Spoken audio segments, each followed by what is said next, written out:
Jadi rono-rono itu turunan Wono Sobo, asline ngono Wono Sobo iki Mbah Buyute. Makanya orang Hindu Bali pun kalau pengen tak napak tilas mesti ke gunung di Dieng. Jadi yang lain masih hutan belantara, sini sudah metropolitan. Makanya wong Wonosobo iki turunane wong top, wong sekti.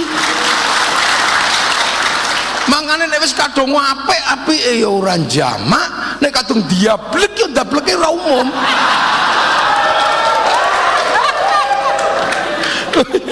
Wajan iki turunane wong top, petarung semua. Mulane masih cilik-cilik rambutnya abang prege. Makanya nek wis wong kali anget pedhok wong Binangun mun kepriwe kae. Saiki wis lek apa meneh wong Kali Karung. Bubar. Lah iki wong Wonosobo semua heran. Kok iso Wonosobo kok kendel-kendel prege nyong. Mek ngono tok wong takwane. Sampeyan yo dadi lurah iki biasanya kan kuat-kuat wonge. Ono lurah itu kaya karena apa? Nebang kayu. Wis mbok kayu Spanyol ya ora apa-apa. Separuh nyolong. Elek-eleke wong wulan Ramadan ora poso. Niku enten. Seburuk-buruk manusia di bulan Ramadan itu ada. Sopo? Wis ora poso, melu riyo ngecat omah. Lha kuwi wis elek-eleke wong. Nyong ora puasa, ngapa? Nyong ora sembayang. Wong Wonosobo kan ra iso muni sembayang. Sembayang. Wis sembayang durung. Lah kepriwe nyong prege. Nyong iso gelut. Puasa ndak apa-apa zaman gelut ya gelut ae ora apa-apa ning poso. Tuh ini batas posone kepala desa kan wis penting ora mangan ora ngombe ora ngono kuwi tok. Beli Purwoceng ke pasar nek wis ceng ojo ngasih nyasar kan. Wes tak ribet. Iki loro iku tok. Kenapa ana wong wis enak dadi bubar perkarane loro? Biaya uripe murah ning biaya kelakuane larang. Lah Wonosobo kan gudange kayak kue. Lah nyong ngerti. Wong Wonosobo kayak ngapa? Nyong ngerti prege kayak ngerti nyong. Ngerti. Tempene be dikemuli. Ora dikemuli bubar. Kerajaan terbesar pertama itu ada di sini. Yang lain itu kan terusane. Sanjaya membangun kerajaan Mataram terbesar itu mulainya dari Wonosobo. Terjadi konflik karena antara Wangsa Sanjaya sama Wangsa Sailendra itu mulainya dari Wonosobo. Kowe sampean kudu ngerti. Karena apa? Anak Sanjaya sing jenengane Garung pindah Buddha. Garung itu nama raja, Rakai Garung. Mau pikir Garung itu jeneng Karung lah. Itu Rakai Garung. Yang akhirnya pindah Buddha dan keras sama orang Hindu, akhirnya bergelar Samaratungga. Samaratungga itu si Garung itu punya adik namanya Rakai Watu Humalang, sehingga akhirnya jadi Watu Malang. Itu Watu Malang mujur itu mboten. Rakai Watu Humalang itu nama raja. Dua adik Kayu Giang, dia adik Kalihiang. Loh, ini sampai jadi lurah kira dong kayak kepri. Namanya Sambara Budura. Tapi kaget karena anak Garung yang anti Hindu ternyata jatuh cinta sama Panukuh yang Hindu, namanya Pramoda Wardani. Akhirnya menikahlah antara anak Raja Buddha dengan orang Hindu. Konflik yang demikian panjang diselesaikan karena cinta. Maka ribut pilkada, ojo nemen-nemen engko anakmu jatuh cinta. Stres. Daftar jadi DPR, nggak peduli kamu anak siapa. Ro'iyah itu hebatnya di situ. Nggak ada kami turunan ini, kami suku ini. Ora ono. Ro'iyah itu merdeka, bebas, itu konsepnya Rasulullah. Kalian semuanya boleh menjadi pemimpin dan siap untuk dipimpin. Kajati. Karena kalau nggak Pak Kajati itu predatornya sampean. Punya istri cantik ngono gagah tapi makanan tidak terkelola, orang di duit belas ayo rano harga diri elah kiri kok kau kan lengan Pak Afif, Pak Ponco kalau gantengnya sih standar. Loh, tapi kenapa kemudian settle? Karena urusan makanan terkelola, urusan cinta terkelola. Assalamualaikum warahmatullahi wabarakatuh. Bismillahirrahmanirrahim. Bismillahirrahmanirrahim. Wassalatu wassalamu ala rasulillah Sayyidina Muhammad ibn Abdillah wa ala alihi wa ashabihi wa azwajihi wa dhurriyyatihi wa ahli baitihi wa man tabi'ahum bi ihsan ila yaumil qiyamah. Para alim, para ulama, para kiai kang kula hormati, Pak Kajati ingkang kula hormati, Pak Bupati ingkang kula hormati, Pak Wakil, jajaran Forkompimda sedaya ingkang kula hormati, Pak Ketua DPRD, para lurah, kades dan seluruh perangkatnya yang hadir ingkang kula hormati. Alhamdulillah niki ceritane halal bihalal. Sampeyan halal, kulo halal, Pak Bupati halal untuk saling memaafkan. Hak kita masing-masing untuk saling tak maaf. Dan halal bihalal itu kenapa mesti dilakukan setelah Ramadan? Kalau tidak ada halal bihalal ulan selono nggak ada, atau ulan Maulid itu nggak ada, pasti dilakukan setelah Ramadan.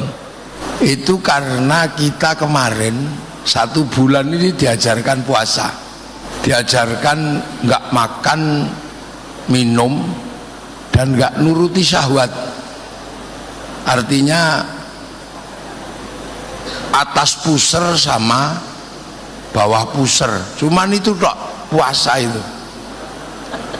Yang lain itu kan sebaiknya, kalau dalam bahasa kiai wayam bagi, dan sebaiknya puasa mata, puasa hati, puasa macam-macam.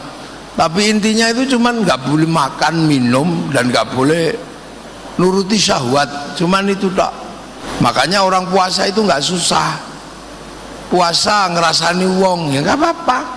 Yang ngerasaninya ya untuk dosa posone oleh ganjaran.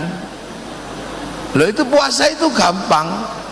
Sampean aja yang bikin sulit. Seolah-olah itu puasa itu susah. Maka terus timbangan isi ngerasani wong rasa poso. Timbangannya isi alok-alok uang rasa poso, timbangannya isi adu ayam rasa poso, timbangannya isi karaoke rasa poso. Enggak, puasa itu gampang. Pokoknya sementing sampean itu nggak makan, nggak minum, nggak menuruti syahwat itu. Nek meng didemek-demek wae ora apa-apa, ning demek dhewe. Ning didemek dhewe ning ojo ngasih ngoten niku.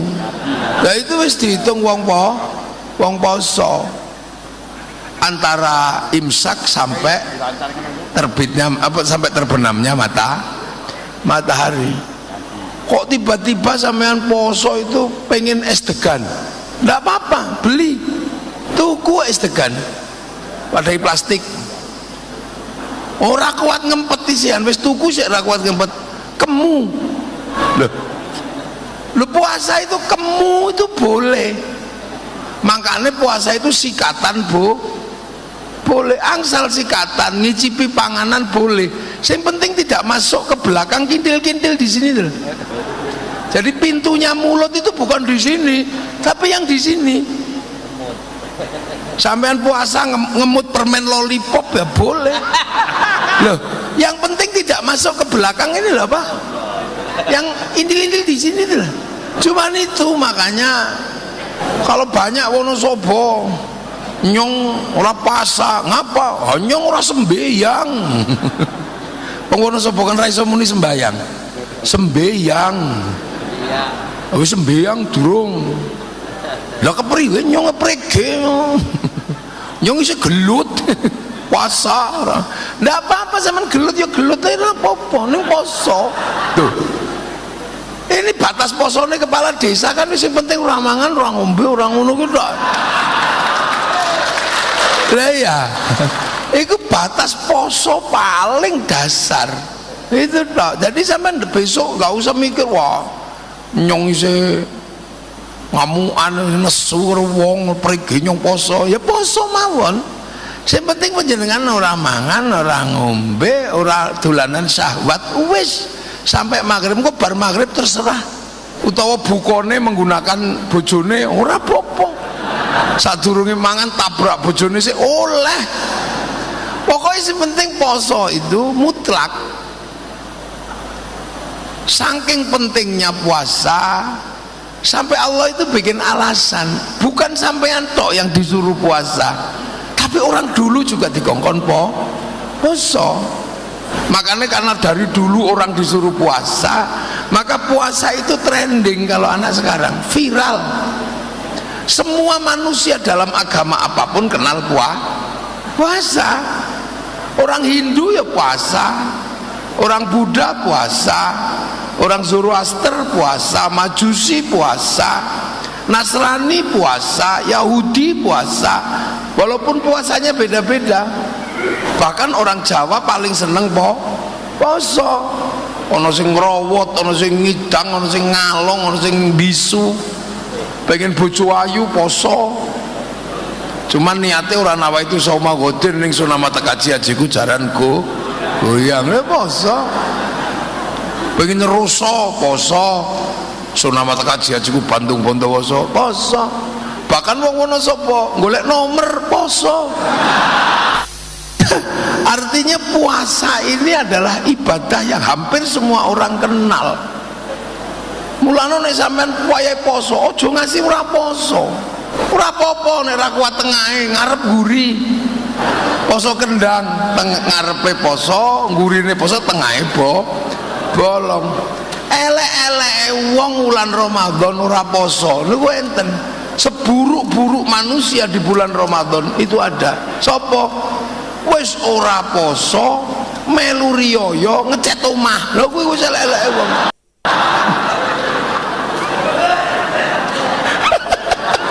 Wis iku elek-eleke wong Islam sing ora poso iku wis nang Ramadan elek-eleke wong iku wis kuwi pokoke. Ora poso,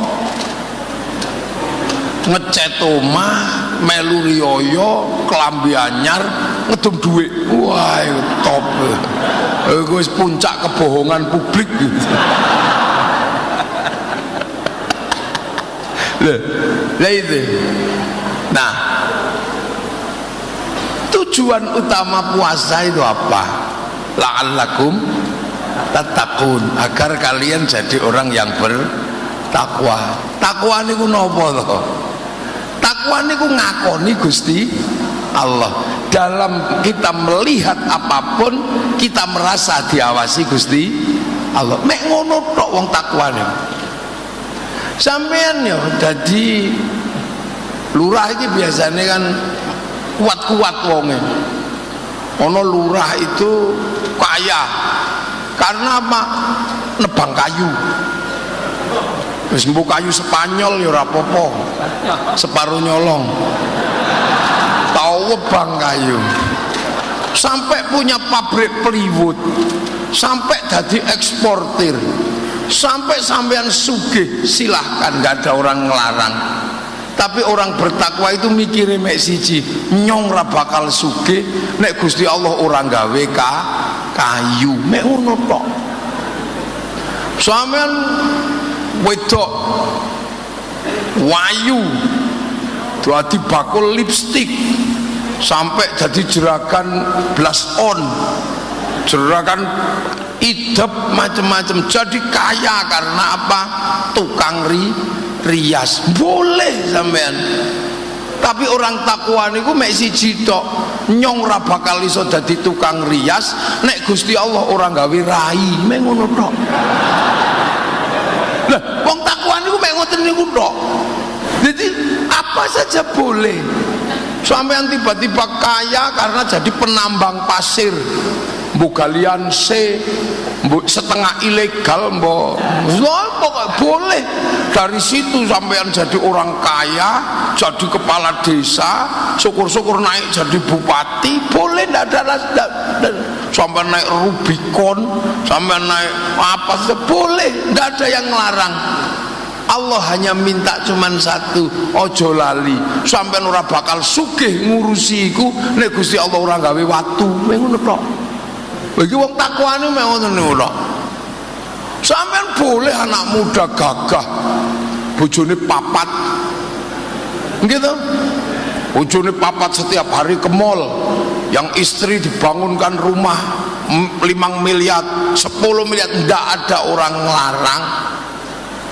Sampean cuman diminta ojo lali.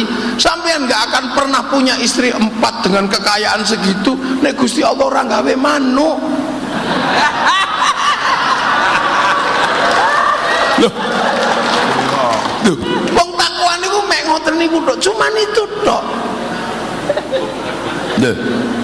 Jadi sampean itu jangan lupa bahwa bibit semua yang kita eksplorasi dan eksploitasi itu adalah Allah yang bikin. Sampean boleh sekolah kemanapun sampai akhirnya punya gelar profesor, doktor, insinyur, MBA, SA, MLM, sembuh boleh, gak ada orang ngelarang. Tapi begitu sampean pinter, Allah hanya minta pengakuan sampean bahwa itu tidak akan pernah terjadi nek Gusti Allah orang gawe utek. Ora nang uteke ya ora iso mikir sampean. Lha ngono tok. Sampean boleh mikir tentang anak, bagaimana pendidikannya, pikirkan semua. Tapi sampean ojo lali, anak ora bakal metu nek sampean ranana bojone. Maka jangan sia-siakan lubang keluarnya loh, itu tok permintaannya. Loh, untung ibu dari Medan. Oh, enggak ngerti ya? Enggak ngerti. Oh ya. Aceh. Oh, Aceh. Sekurang pleh, sekurang kerang dikrung. Iya. Sampean ngerti iku? 99 karung kerang dikali. Sekurang pleh, sekurang kerang dikrung. Itu orang Aceh. Loh, itu tok. Jadi orang bertakwa itu tidak pernah melupakan bahwa segala asal itu dari Allah. Lah, kenapa agar orang itu selalu ingat Allah? Kok diajari puasa? Ayo. Kenapa puasa? Karena pusat kelalaian manusia itu cuma 2. Urusan mulut sama urusan bawah ikut tok rumusin dunia.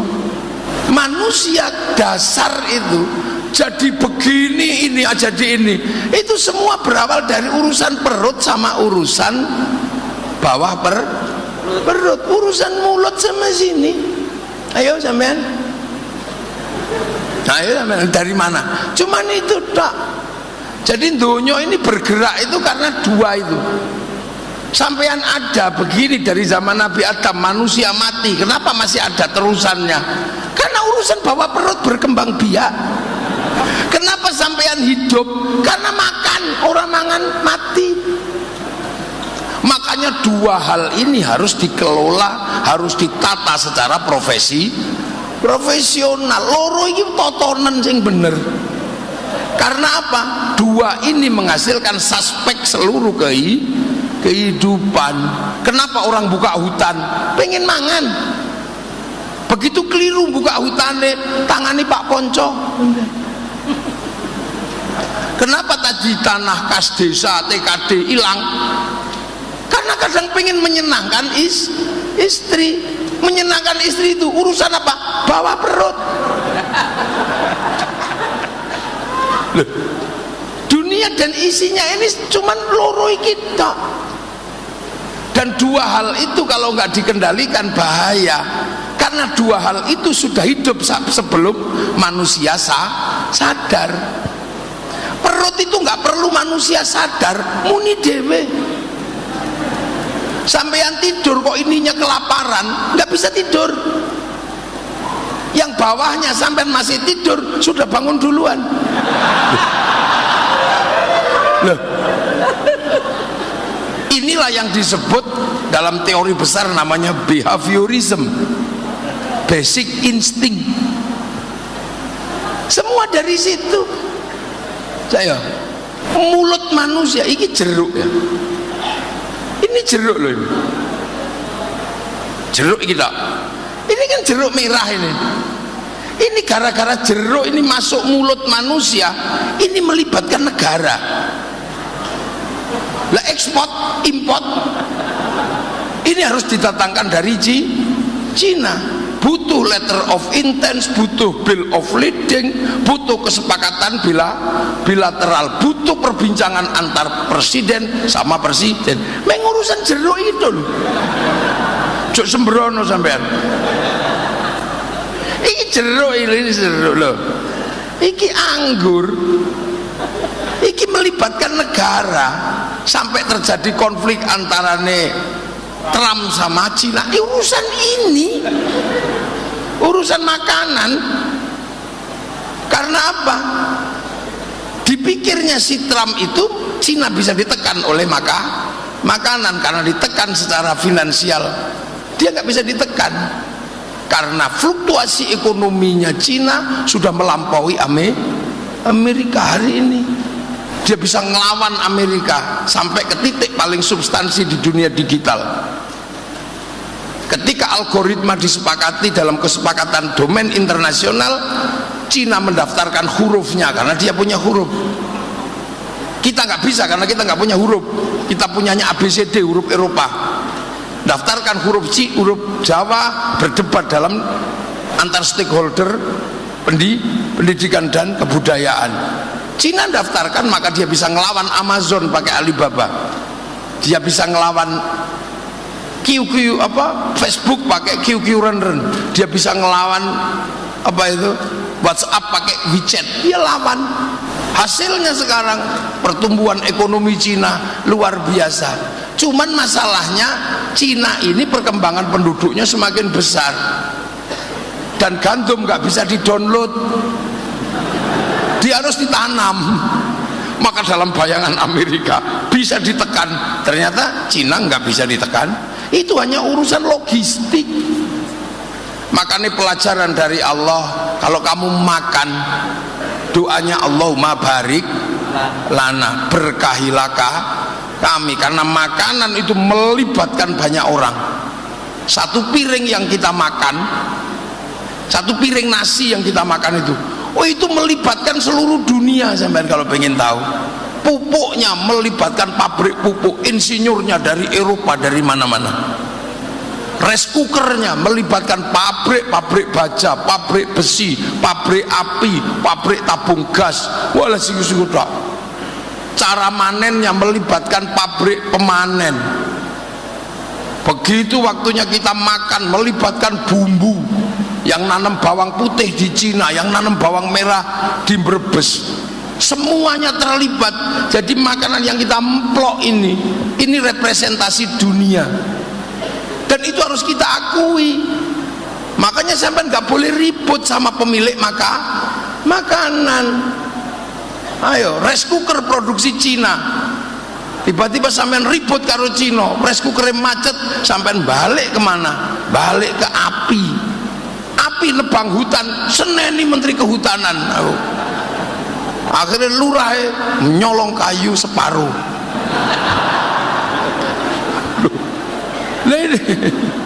Jadi sampean jangan dikira.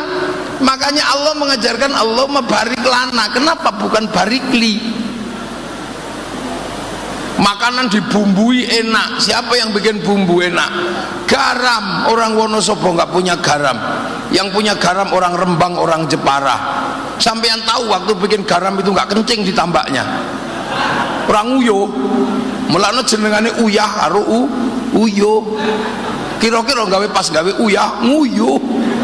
Makanya pada asine. Loh, ini pelajaran ini. Ayo. Ini pelajaran dasar bahwa dunia itu suspeknya dari situ. saling terkait itu cuma dari situ. Dan sampean ada ini semua karena apa? Karena syahwat. Terjadi hubungan antar kelamin yang itu menghasilkan ini sama ini. Dari situ menghasilkan bayi. Bayi itu menghasilkan suspek kehidupan yang sangat gede. Ada yang ngurusi taheknya tok, punya pabrik pempes, triliunan asetnya, itu cuma ngurusi taheknya dari produk kelamin. Ada negara yang kuat karena ngurusi proses hubungan syahwatnya. Apa? Pabrik kondom. Itu menghidupkan negara. Ada yang ngurusi pipinya tok, punya pabrik lipstik, melahirkan bangsa Prancis. Ada yang ngurusi gudale untuk tok ini, punya pabrik sikat, punya pabrik odol. Sing ngurusi bokonge tok duwe pabrik kursi. Ayo, yang ngurusi kelek tok duwe pabrik Rexona. Lah kenapa sampean nggak punya? Karena sampean nggak pernah ikut ngurus manusia. Jadi manusia ini suspek kehidupan yang luar biasa. Makanya kalau sampean mau hidupnya enak, hiduplah ngurusi manusia. Kenapa Pak? Dulu Pak siapa? Yang orangnya kecil tapi kaya itu, Pak Aryadi. Kenapa kaya? Ngurusi gedeke wong Eropa, bikin plywood. Itu gedek dinding rumahnya orang Eropa. Jadi jangan dikira. Jadi orang diajarkan puasa itu sebenarnya untuk mengelola dua hal itu, agar kita mampu mengelola, kita menjadi manusia yang benar. Karena kalau dua hal itu nggak dikelola, sampean pasti jadi orang nggak benar. Urusan makanan nggak dikelola, maling. Nah begitu maling sampean eling Gusti Allah, ya ora. Akhirnya berurusan sama Pak Kajati. Jadi ketika Pak Kajati di situ berdiri, bukan Pak Kajati yang grogi, sampean yang grogi. Makanya baik-baiklah sama Pak Kajati. Karena kalau enggak, Pak Kajati itu predatornya sampean.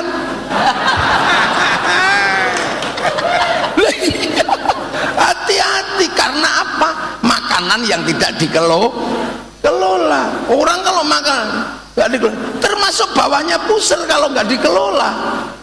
Sampai nggak punya harga diri dalam kehidupan, nggak ada. Sampean kaya, makanannya bagus, hidupnya enak, bawah perutnya nggak dikelola, nggak punya harga diri sampean di depan wanita. Alah, yang penting duit tok. Sampean nggak akan pernah punya cinta seumur hidup, dan sampean akan mencurigai semua wanita, semuanya bisa dibeli. Ayo jajalan. Era percaya tukunan wong wedok ping loro. Setelah itu sampean setiap melihat perempuan, alah kabeh iso dituku. Begitu sampean wis ra ono sing iso nggo tuku, ayo manuk wis ra tangi, ati lape mana. Enggak punya harga diri sudah. Punya istri cantik ngono, gagah, tapi makanan tidak terkelola. Orang di duit belas, ayo rano harga diri, elah kiri kok kan. Lengan Pak Afif, Pak Ponco, kalau gantengnya sih standar. Tapi kenapa kemudian settle? Karena urusan makanan terkelola, urusan cinta terkelola. Sampean kalau pengen hidup ini tertib dan enak, ini dikelola dua itu yang bener. Urusan cinta ya, urusan syahwat sing bener. Ojo mbok umbar kayak puisinya Pak Ponco tadi itu. Kepurwoceng beli beli purwoceng ke pasar. Nek wis ceng ojo ngasihnya nyasar kan. Guys, tak seribet. Tuh, ini coba sampean, coba. Nah, dua hal ini memang tidak main-main dalam kehidupan. Makanya Allah ngajarkan kamu kalau mau jadi manusia yang benar, dua hal ini kelola yang benar, atur yang benar. Karena suspeknya besar. Sampean syahwat nggak bisa dikelola. Ngerti mau apa jenenge sing LC. Oh, LC ku sing piye? penyanyi gitu pun itu sampean ambil satu. Ya Allah, begitu sampean ngambil satu, ini suspeknya gede. Nek wis ngambil iku miyongklok radoyan, mesti makanannya mahal. Mosok LC sepatune swallow ora mungkin. Iki mesti harus cari yang merek Ghost. Korupsi ya. Iya toh? Itu sepatune tok iki beda. Urung katoke. Ora mungkin kok katok sirwal, ora mungkin. Ora mungkin dia mesti harus pakai legging. Legging sing cekak luwe larang timbang legging apa timbang katok sing dawa. Kain apa kaos sing you can see luwe larang timbangane kaos dawa. Kacamatane ora mungkin murah, rambute abang, sendale jinjit ra mungkin kongkon ning sawah. Begitu manak ra mungkin kon nyusoni, susune tuku. Lu suspeknya banyak. Begitu kabeh tuku, akhirnya pilihannya loro, dodol apa sing duwe, nek ora ya dodol apa sing duweni sak awake didol. Ayo. Suspeknya gede. Ayo.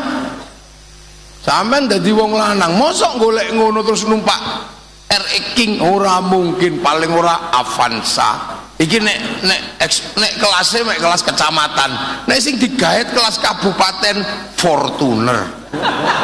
Makanya ibu-ibu dijagani sing lanang niki. Lho ngono. Sama juga perempuan kalau nggak bisa nahan itu terjadi bentrok rumah tangga. Suspeknya apa? Anak gak kaurus, pendidikan gak kaurus, tidak ada lagi teladan dalam rumah tangga, itu akan mencetak generasi masa depan yang oleng. Lho, iki loro iku tok. Kenapa ana wong wis enak dadi bubar perkorone loro? Biaya uripe murah, ning biaya kelakuane larang. Lah wono sapa kan gudange kayak kowe. Lah nyok ngerti. Wong wono sapa kaya ngapa nyong ngerti, prege kayak ngerti nyong. Ngerti. Tempene be dikemuli. Ora dikemuli bubar. Tempene be dikemuli. Lah ya kan wono sapa ini memang metropolitan pertama. Jadi tradisi dua hal itu luar biasa Wonosobo. Wong ini metropolitan pertama. Kerajaan terbesar pertama itu ada di sini. Yang lain itu kan terusane. Sanjaya membangun kerajaan Mataram terbesar itu mulainya dari Wonosobo. Terjadi konflik karena antara Wangsa Sanjaya sama Wangsa Sailendra, itu mulainya dari Wonosobo. Kowe sampean kudu ngerti. Karena apa? Anak Sanjaya sing jenengane Garung pindah Buddha. Garung itu nama raja, Rakai Garung. Mau pikir Garung itu jeneng Karung lah. Itu Rakai Garung yang akhirnya pindah Buddha dan keras sama orang Hindu, akhirnya bergelar Samaratungga. Samaratungga itu si Garung itu punya adik namanya Rakai Watu Humalang. Sehingga akhirnya jadi Watu Malang. Duduk Watu Malang mucur itu mboten. Rakai Watu Humalang itu nama raja. Duwe adik Kayu Giang, dia adik Kali Hiang. Ini sampean dadi lurah ki radong kayak kepriye. Karo Mbah Buyut ora ngerti, malah ngertine ceritane Habib kayak priwe. Ini kadang nggak ngerti. Ini dulu kerajaan, makanya disebut Dieng itu pusat Dang Hyang, pusat para pendahulu, para sesepuh. Iya, makanya wong Jawa niku nek tuwek jenengane Eyang, nek kebleset jenenge Danyang, itu karena Dang Hyang, Sang Hyang, Dang Hyang. Lu kadang basa Jawa wis ora ngerti.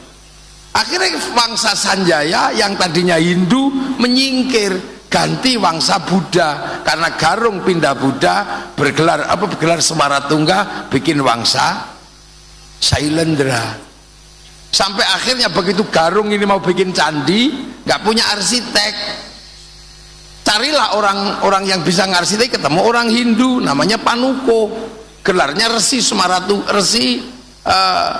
Gunadarma. Kokon gawe candi, wong Hindu kokon gawe candi Buddha, lahirlah candi Hindu bernuansa Buddha namanya sambara budura. Tapi kaget karena anak Garung yang anti Hindu ternyata jatuh cinta sama Panukuh yang Hindu, namanya Pramoda Wardani. Akhirnya menikahlah antara anak Raja Buddha dengan orang Hindu. Konflik yang demikian panjang diselesaikan karena cinta. Maka ribut pilkades, ribut pilkada, ojo nemen-nemen engko anakmu jatuh cinta. Stres anakmu jatuh cinta. Akhirnya apa? Sudah selesai. Akhirnya pertemuan terjadi, Siwa Buddha Sambara Budura. Lah di situ sing Hindu dikeke candi Prambanan Resi Kumbayoni. Tapi setelah itu konflik besar karena apa? Konfliknya bukan karena manusia, alame ngamuk, Dieng jeblok, Merapi jeblok, Sindoro Sumbing jeblok, buyar, pralaya, kiamat. Wangsa Sailendra sebagian lari ke Palembang dipimpin Balaputra Dewa membesarkan kerajaan Sriwijaya. Yang Sindok lari ke timur dipimpin membikin wangsa Isyana jadi Cikal Bakaan Kadiri Doho. Dari situ lahir Singasari, dari situ lahir Majapahit. Karena konflik sudah selesai, di sana bisa hidup Bhinneka Tunggal Ika. Jadi rono-rono itu turunan Wono Sopo, asline ngono Wono Sopo iki Mbah Buyute. Makanya orang Hindu Bali pun kalau pengen napak tilas mesti ke Gunung Dieng. Jadi yang lain masih hutan belantara, sini sudah metropolitan. Makanya wong Wonosobo iki turunane wong top, wong sekti. Makanya nek wis kadung apik-apike ya ora jamak, nek kadung diablek ya ndableke ora umum. Wajan iki turunane wong top, petarung semua. Mulane masih cilik-cilik rambutnya abang prege. Makanya nek wis wong kali anget pedhok wong Binangun mun kepriwe kae. Saiki wis lha apa meneh wong Kali Karung. Bubar. Lah iki wong Wonosobo semua heran. Kok iso Wonosobo kok kendel-kendel prege nyo omprong-omprong bacot. Wong rokok ya omprong-omprong bacot obor-obor congorne ra wong Wonosobo ya ora ono. Lho artinya semua itu ada sebabnya. Nah, sebab itu yang menyebabkan hari ini terjadi segmentasi budaya, antropologi sosial, antropologi agama. Tapi itu semua apa? Ujung-ujungnya adalah semuanya survival. Survival itu ada dua, survival syahwat sama survival makanan. Lah itu harus ditata. Dan dua itu suspeknya nasional. Makanya orang bertakwa itu adalah orang yang bisa mengerti bahwa ada kaitan hari ini masa lalu, ada kaitan diri manusia dengan kehidupan di sekitarnya. Makanya wong takwa niku orang yang paling mulia. Orang yang paling mulia, inna akramakum indallahi atqakum, itu seorang apa? Orang yang bisa mengerti. Makanya inna akramakum indallahi atqakum itu berawal dari pengertian manusia, dari laki perempuan jadi suku dan bangsa, lita'arofu, agar kalian saling pengertian. Inna akramakum indallahi atqakum. Itu semua yang ngatur itu agama, mengembalikan pada fitrah kehidupan dasar. Makanya agama pun nggak bisa berdiri sendiri. Agar kita mengenal Allah diajarkan sholat. Tapi sholat itu suspeknya juga dunia. Saya sholat, ini wajahtu wajihia. Tapi sholat itu nutup aurat. Tutup aurat itu pakai kain. Kain itu urusannya pabrik kain. Yang punya pabrik kain itu Cina. Maka sampean dan kiai nggak boleh suka ngamuk Cina. Cinanya pergi udah. Loh, wudu itu air diurus pipa sama kran. Wudunya kiai, pipa krannya mas pion. Nggak boleh anti industri. Pergi haji, pesawat yang urus Yahudi, bunuh semua Yahudi, renang kita. Oleh maka kesadaran tentang perbedaan itu adalah kesadaran orang bertakwa. Duh, ayo sampai iso urip dhewe ra iso udut ngene ngantuk Wonosobo tembako ndak punya, yang punya orang Temanggung. Tanpa orang Temanggung sampean udute udut godhong tales. Tapi Temanggung nggak bisa ngelola tembakau, saya ngelola gudang garam Cina. Ayo, maka dunia ini suspeknya gede. Ngaji ini mic-nya Cina, Jepang, semua nggak bisa. Makanya orang yang beragama pun nggak boleh metiti saya yang terbaik, kamilah orang baik, kami nggak bisa. Saya ngaji di sini, ini urusannya bukan cuma saya sendiri, karena ada sampean di situ. Kalau saya ini baik, maka yang duduk di situ adalah orang baik. Ini nggak bisa, karena begitu sampean nggak ada di situ, iki ora wong ngaji, wong edan. Tapi saya juga nggak ada di sini kalau nggak diundang sama Pak Afif, nggak ada. Nah, berarti kalau gitu baik saya apa baik Pak Afif? Ya nggak bisa, saya nggak datang Pak Afifnya juga jelek ngaji. Loh ini nggak bisa. Makanya dunia jangan pernah menganggap semuanya itu independen, nggak bisa. Semuanya ada suspeknya. Kita ngaji di sini itu ada bunganya. Apa bunga itu ada fungsinya untuk ngaji? Nggak ada. Tapi matamu pengen delok bunga itu bagus, mata kita ini loh. Nah kita nggak ngerti, jangan-jangan tukang petiknya itu mati di Joko Tulok, kita juga nggak ngerti. Duh, ini loh, ini suspeknya gede.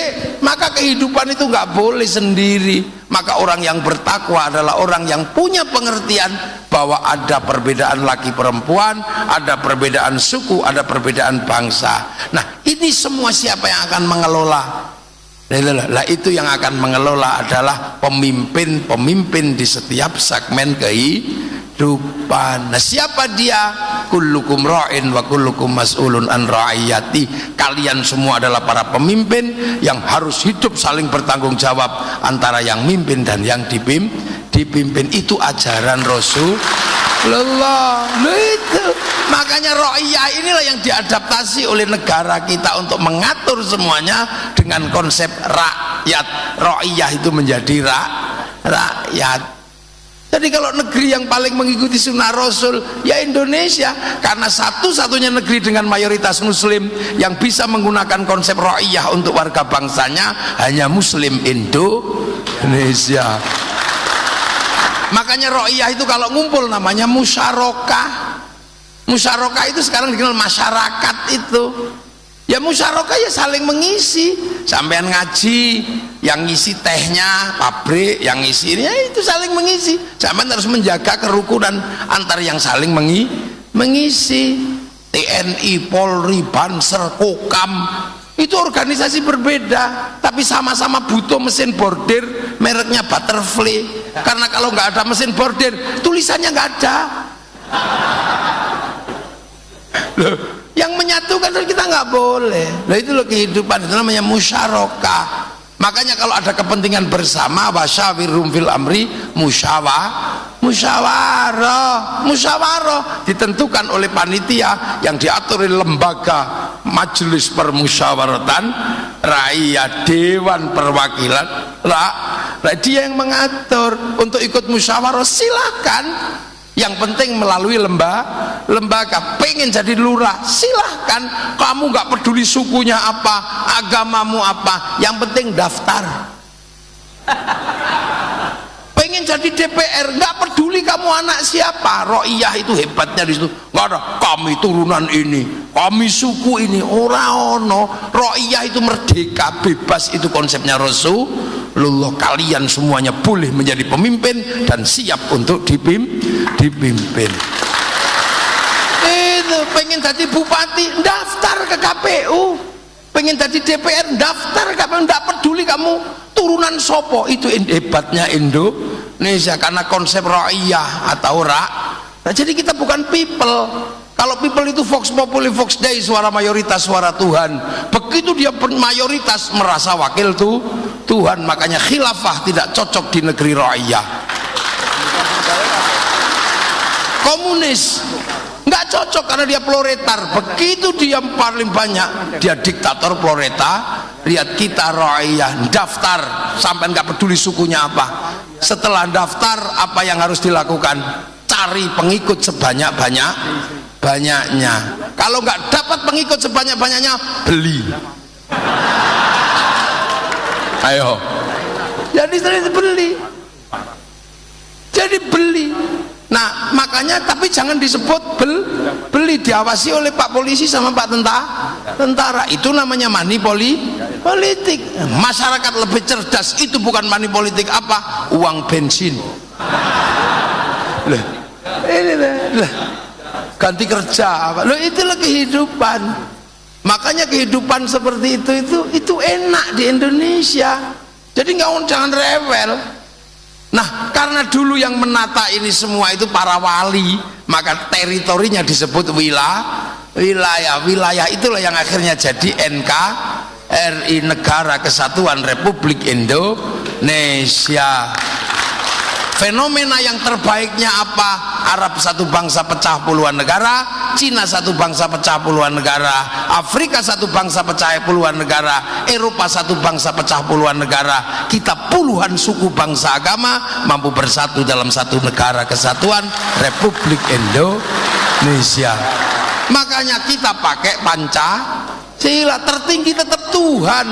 Kamu jangan ribut yang lain, pokoknya yang tertinggi tetap Tuhan. Setelah urusan Tuhan, urusan manusia. Setelah urusan Tuhan, urusan manusia. Nah, manusia nggak bisa hidup tanpa persatuan. Makanya manusia nggak bisa sendiri, dia harus bersatu.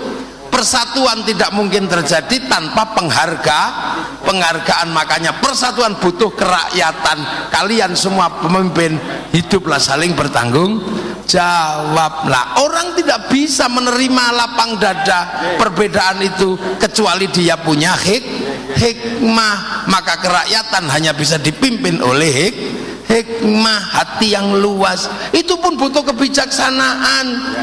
Jangan karena Pak Bupati ini asalnya Kecamatan Putih jenengan Wonosobo iki. Mboten aslinya jenengan Sukoharjo. Itu Pak Bupati asalnya Sukoharjo. Kalau yang diurusi cuma Sukoharjo tok, itu bijaksini namanya.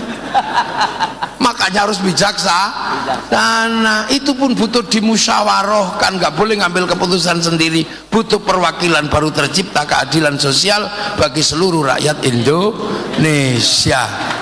Sistem yang kita bicarakan dari lokal sampai internasional, mulainya dari mana? Dari perut sama urusan bawah perut. Makanya hati-hati nih. Sumur segede itu 5 truk wis tutup, tapi sumur ini bandara bisa habis karena itu.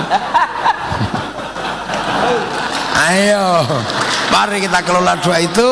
Lah itulah maka la'allakum tattaqun, karena ini masih bulan puasa, masih bulan Syawal. Semoga kita termasuk golongan minal aidin wal faizin. Taqabbalallahu minna wa minkum taqabbal ya karim. Al-Fatihah. Alhamdulillahirabbil alamin arrahmanir rahim maliki yaumiddin iyyaka na'budu wa iyyaka nasta'in ihdinas siratal mustaqim siratal ladzina an'amta 'alaihim ghairil maghdubi 'alaihim waladdallin amin. Bismillahirrahmanirrahim alhamdulillahirabbil alamin hamdan na'imin hamdan syakirin hamdan yuwafi ni'amahu wa yukafi'u mazida ya rabbana lakal hamdu kama yanbaghi li jalali wajhikal karim wa 'azimi sultanik. Allahumma khtim lana bil iman, Allahumma khtim lana bil khair, Allahumma khtim lana bi qawli la ilaha illallah muhammadur rasulullah khatimah. Allahumma nawwir qulubana bi hidayatihi Allahumma ij'alna awladana dzurriyyatan talamidan al-manil khair al-ibadal muslimin qiyamah bil wajhin wa qasidana ma qasidana akhirat kal habil wasian abaina ummatina masyayikh wajal masyayikh wa nasabba ya Allah masyaallah. Allahumma ighfir lahum warhamhum wa'fu anhum. Allahumma tahrimna ajrahum radin fa'amru lahum. Allahumma ij'al qabrahum rawdatan min riyadil jinan. Allahumma ij'al qabrahum jaman qabrin rahmatur rasulullah ya qul man yarji rabbika radiyatan mardiyah fadkhul fi ibadil jannati rabbana atina min ladunka rahmah wa hayyi lana min amrina rashada. Allahumma sallimna al muslimin wa afina al muslimin wa qina syarra masa'ibid dunya waddin. Ja'alallahu wa iyyakum minal aidin wal faizin. Taqabbalallahu minna minkum taqabbal ya karim. Sallallahu alaihi wasallam Muhammadin walhamdulillahi rabbil alamin. Jalil Fatihah. Iyyaka na'budu wa iyyaka nasta'in ihdinas siratal mustaqim siratal ladzina an'amta 'alaihim ghairil maghdubi 'alaihim waladdallin amin. Assalamualaikum warahmatullahi wabarakatuh. Muhammad. Oke, baiklah teman-teman, sedulur ngaji Nahdlatul Ulama, itulah reaction ngaji kita bersama dengan Kiai Haji Ahmad Muafiq atau Gus Muafiq yang ada di Adipura, Sasana Adipura Kabupaten Wonosobo, dan ini merupakan ngajinya Gus Muafik bersama dengan Bupati di situ, Pak Afif Nur Hidayat, Bupati Wonosobo, dan ini merupakan ngaji di tahun 2025 ya teman-teman. Jadi masih apa istilahnya, masih anyar gitu. Oke teman-teman, jadi itu beberapa kajian yang disampaikan oleh Gus Muafik, diantaranya adalah mengenai bahwa Wonosobo merupakan sumber dari kerajaan utama di Nusantara, yaitu ketika masa itu adalah ada para rakai Gaharung, rakai Watu Malang, kemudian ada rakai Kayugiang, ada rakai Kaliang dan lain sebagainya, sampai akhirnya ada rakai Pikatan dan sebagainya. Itu merupakan sumber utama dari kerajaan-kerajaan besar dari dinasti Sanjaya dan dinasti Sailendra. Jadi di situ memang Wonosobo itu sudah kota metropolitan pertama di daerah Pulau Jawa ya teman-teman. Jadi merupakan patut kita syukuri dan patut kita banggakan, dan kita harus bisa meniru dari apa yang disampaikan oleh para leluhur Pulau Jawa ini ataupun leluhur yang ada di Wonosobo, karena Wonosobo itu ampuh-ampuh orangnya, kata Gus Muafik. Kalau sudah alim ya alim banget, kalau sudah baik ya baik banget, kalau sudah jahat ya bisa ngetap-ngetapi gitu kan, kalau sudah marah ya ngetap-ngetapi gitu. Maka dari itu Wonosobo terkenal ya, banyak sekali ketika misalkan ke daerah barat itu sampai ke Banten, itu juga merupakan leluhurnya itu dari Wonosobo, kemudian sampai ke Pulau Bali dan sebagainya. Nah itu merupakan sampai bahkan Palembang ya, ada kerajaan Sriwijaya, itu merupakan para anak cucu dari leluhur-leluhur yang ada di Wonosobo. Di Wonosobo memang sentral sekali dan patut untuk kita syukuri dan patut untuk kita apa istilahnya, diambil pelajarannya, bahwasanya bahwa kita itu ya keturunan orang-orang ampuh gitu. Jadi ya harus sebaik-baiknya mencari pelajaran ataupun mencari ilmu yang bisa membuat kita ampuh juga, agar tidak ngisi-ngisi bagi leluhur kita. Oke, itu saja teman-teman, semoga menjadi amal ibadah Gus Muafik yang berkah untuk kita semua, dan semoga kita senantiasa bisa istiqomah ngaji bersama dengan Gus Muafik, bersama dengan Gus-Gus lainnya, bersama para ulama-ulama Nahdlatul Ulama lainnya ya teman-teman. Itu saja, terima kasih, mohon maaf banyak kesalahan. Wassalamualaikum warahmatullahi wabarakatuh.